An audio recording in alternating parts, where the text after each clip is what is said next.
morning.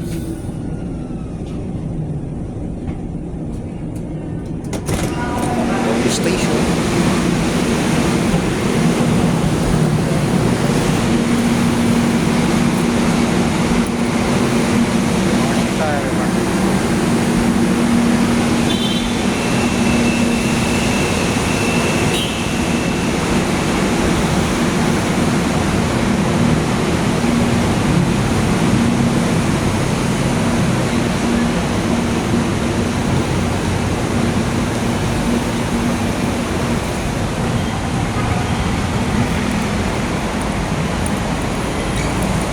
First morning, pumasok na sa trabaho tayo sa Boni Station.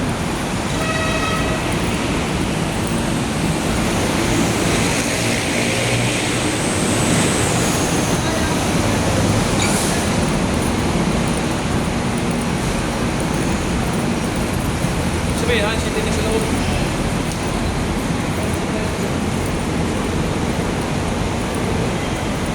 Lalakad tayo, papunta. Nahulog ka pero nga ate eh. Oh, tala. Pa iba oh. Okay.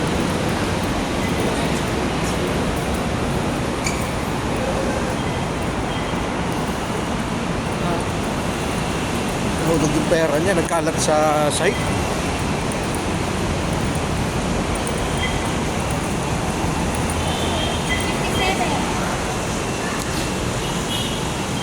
Ay, wow. Insert pala.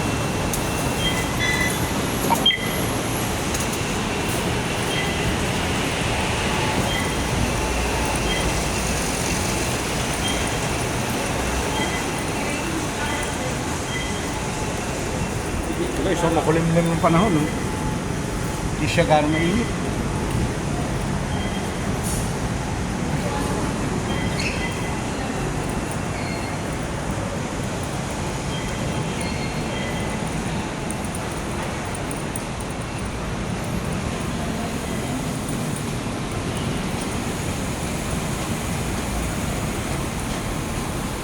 Tuyot yung mga lupa.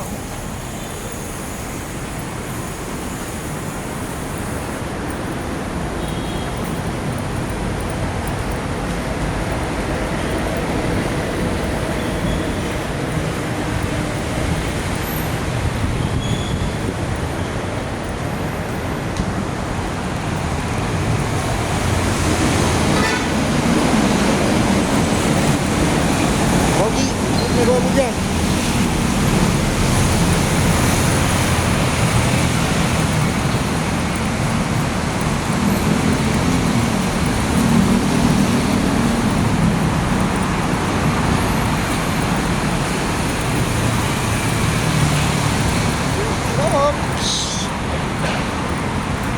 Maliwalas ang umaga.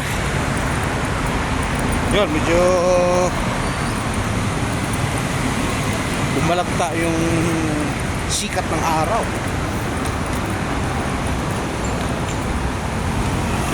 Masakit na sa anit. Okay guys, naglalakad tayo ngayon dito sa haba ng Raid sa Boni. Pakongong Guadalupe Tulay again. Saka makita ninyo yung kalye, walang ganong galakad, pailan-ilan lang. Kasi grabe ang sobrang init ng panahon.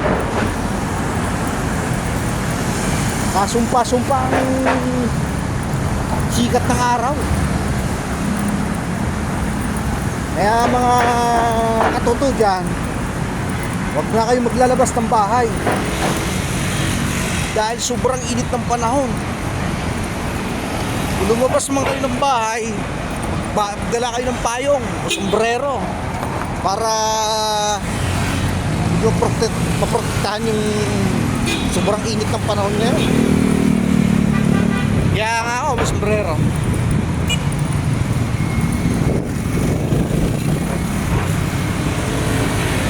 Maaga pa lang yan ha, alas 8 ng umaga.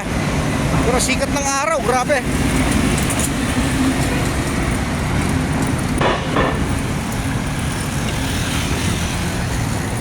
Tsaka uminom tayo ng maraming tubig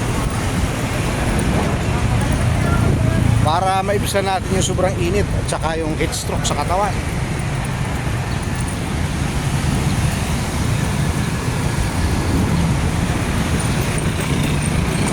Kaya kung wala kayong gagawin sa sa labas, kung wala naman kayong ibang abalahan, manartili na lang kayo sa bahay nyo.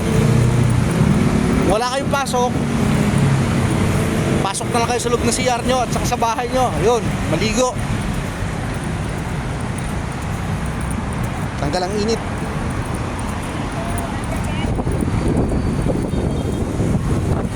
Kaya ako nandito ngayon, medyo may importante tayong lalakarin.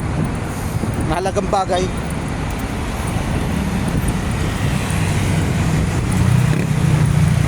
Kaya ako naglalakad dito sa gitna ng sikat ng araw.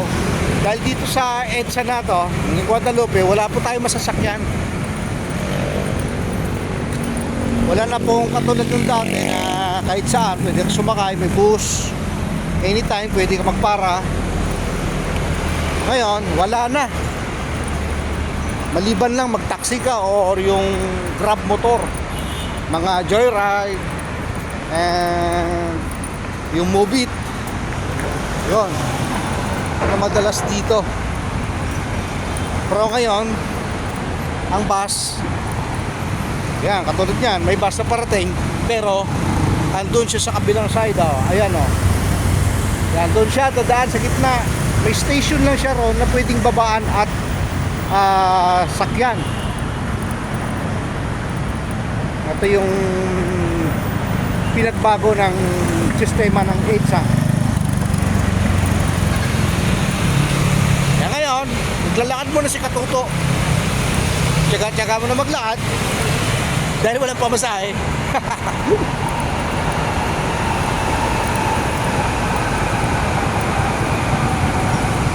Yan. Medyo silo muna tayo, Katoto. Andito na tayo sa aking natawag na hideout, Pima Properties. Okay guys, maraming salamat at magandang umaga muli. Thank you very much. Goodbye and bye-bye. Thank you.